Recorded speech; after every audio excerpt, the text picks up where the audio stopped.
Wow, that was a fun drive, wasn't it? Yeah, so we're here at the campground, and I'm gonna try to check in and see what's available. So.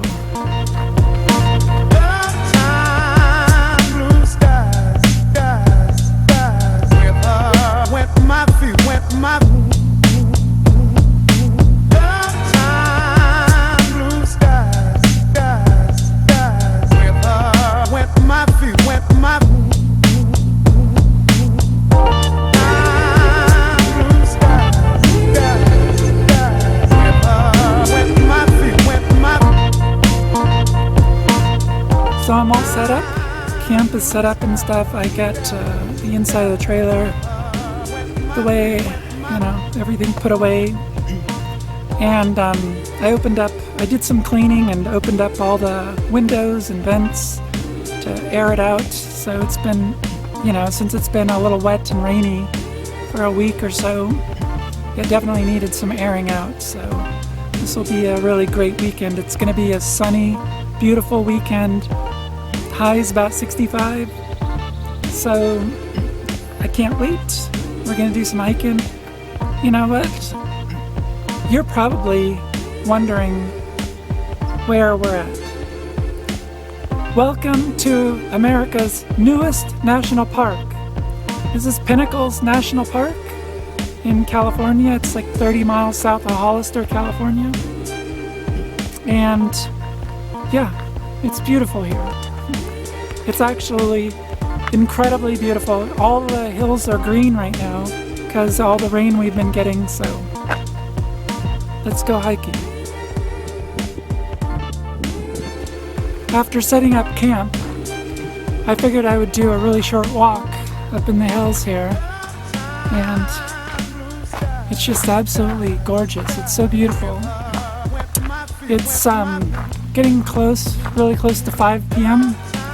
So, yeah, the sun has already gone down on the other side of the hills, but it's still pretty warm and it's just beautiful. It's going to get really cold tonight, probably about 40 degrees, but I have a heater, so I'm not worried.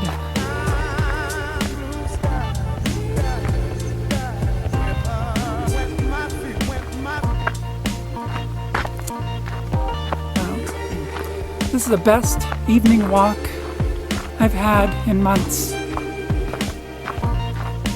The only thing that could make this evening walk better is Mr. Petey.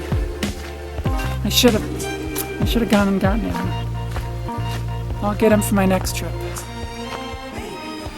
There is a guy in the campsite right next to me that has either the world's largest fishing pole or an antenna. So we need to go over and investigate.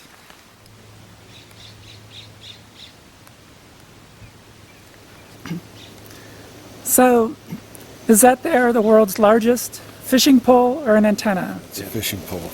You ought to see the hook that goes with that pole. No, it's my antenna. My name is Will. I'm W4YS. I'm an amateur radio operator. And I'm here at Pinnacles National Park, activating the park for communications to other amateur radio operators. And this is the amateur radio community is helping the Park Service celebrate their centennial. So I've raised an antenna for communication purposes. Hopefully we can reach across the country.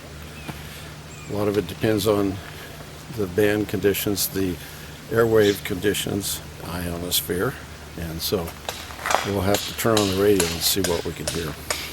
And he was running the semi-QRP 10 watts at the moment, and he was testing out an antenna as well. And I'm up here in Las Vegas.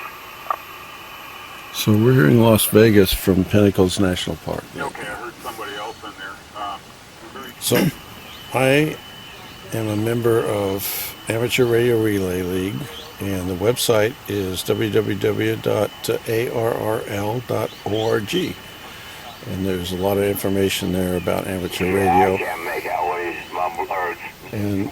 And information about becoming an amateur radio operator too. You no longer need Morse code.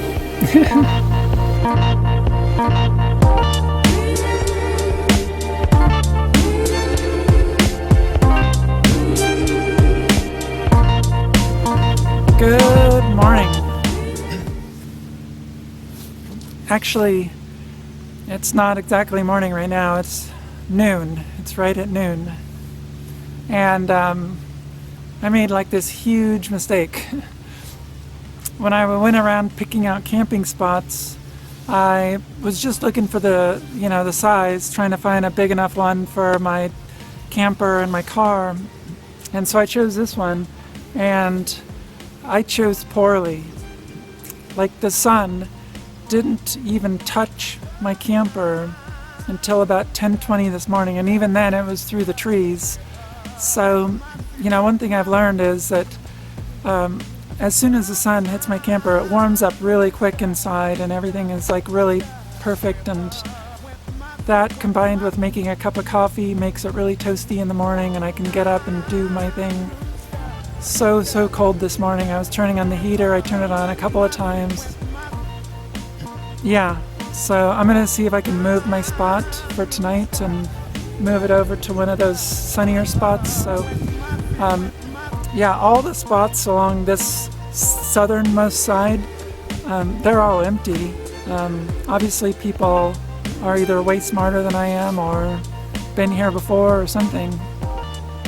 Yeah, so I'm gonna try to find one on the north side over there and get the sun. So, all right, so this is so much better. The spot I was in, it's still in the shade. So I'm gonna get early morning sun, and I'm not too worried in the middle of winter about getting overheated. So it's really getting warm right now, and I'm about to go do a hike. Yeah, I don't know. This is such a much better spot here.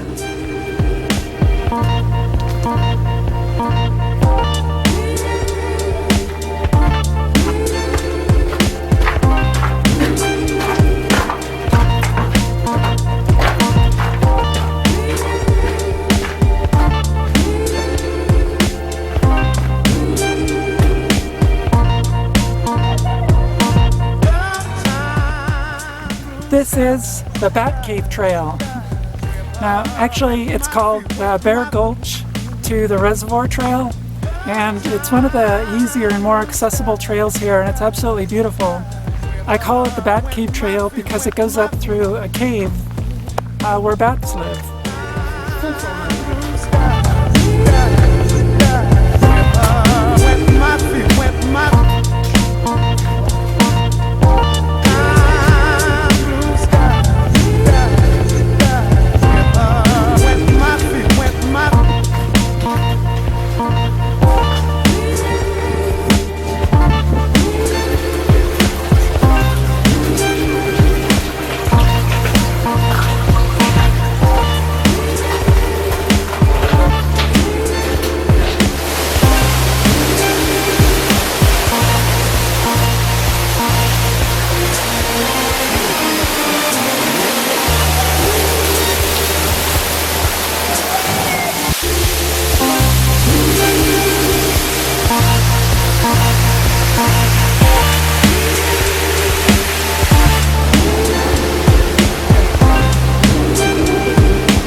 You really have to watch your head when you're in the cave because there are some very low parts. There was a few places where I was basically crawling, almost crawling, just so crouched down and hunched over to get through. But it's definitely worth doing. You should do it.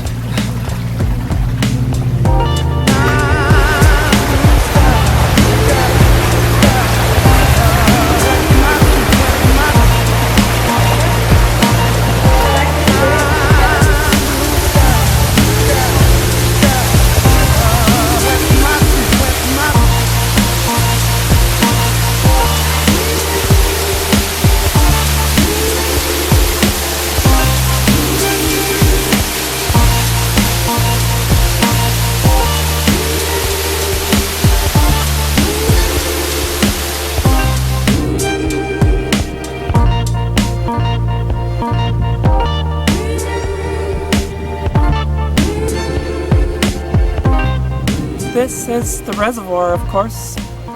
It's really amazingly beautiful here.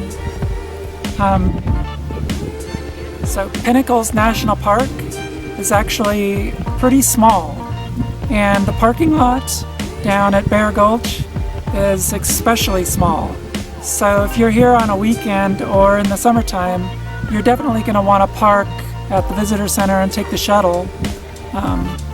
Yeah, there's just really no parking here at all. I got lucky, there was like one I got when someone was pulling out, but it's just so beautiful up here.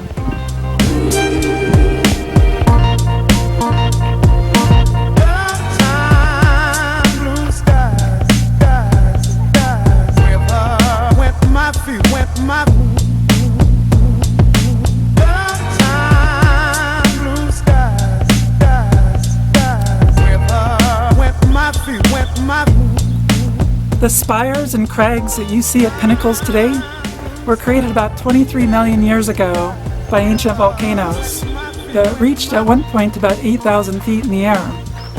Over the last several million years, of course, they've been eroded away. Oddly enough, though, those volcanoes didn't actually erupt right here. They erupted about 195 miles south of here. This part of the park, or this park right here, is only a portion. It's about 2/3 of that volcanic event. The other 1/3 is still 195 miles south, split by the San Andreas Fault.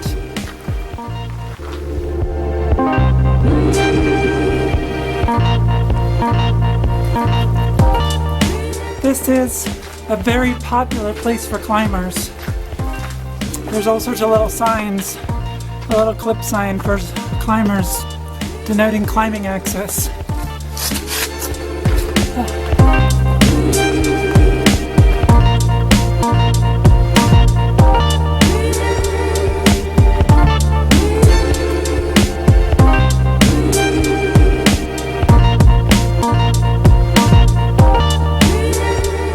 The caves here at Pinnacles, they're not your typical tunnel-style caves. They're actually formed when very large boulders fall into narrow gorges.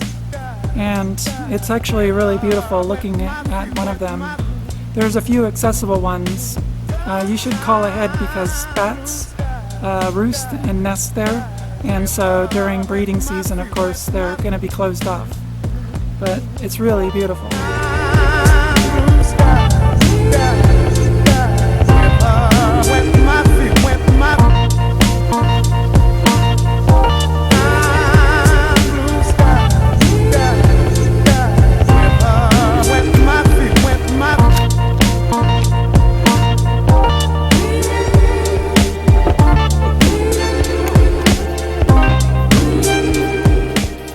Alright, so one of my bulbs was burnt out and it was just the marker light, and so I have like 3 complete sets of bulbs for my taillights, so I thought I would just switch out all the bulbs, but now I have this mystery bulb.